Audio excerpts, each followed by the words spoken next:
Hello, everybody, and welcome to this week's episode of The Executive Edge, the podcast for skills in life and business. And today I have Sarah Burrows. Sarah, it's a pleasure. Thank you for coming on. Thank you so much for having me. Very excited. So tell us a little bit more about you, but particularly as well, why you feel I've invited you on, because I absolutely know what it was we're going to talk about. I'm looking forward to it. Yeah, so I'm a career change coach and new business coach.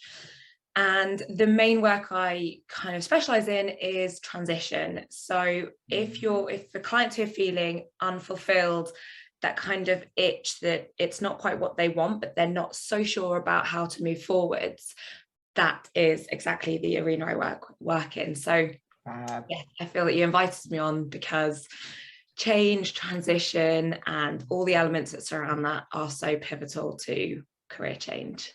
I think so. And thank you for that. Thank you for sharing that. I guess what I kind of felt and the light bulb that came on for me is, how do you tell the difference between just feeling tired or a bit fed up? Because let's face it, we all have bosses that we don't get on with, or a client that gives us a hard time. How do you tell when something is actually getting more of an issue for you? What do you feel?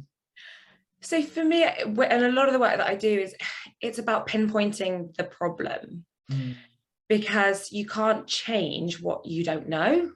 So if it is the boss, if it is the values of the company, if it is that you're just tired, if it is your manager, they're very different elements, and each one in its own capacity might be fixable, or it might be, you can change just that one thing.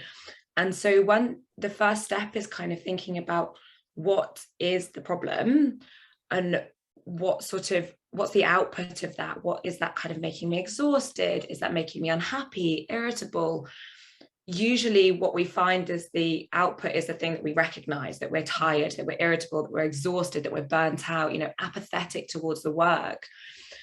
And it's taking a step back from those outputs of those feelings and emotions and thinking about what's the cause of it.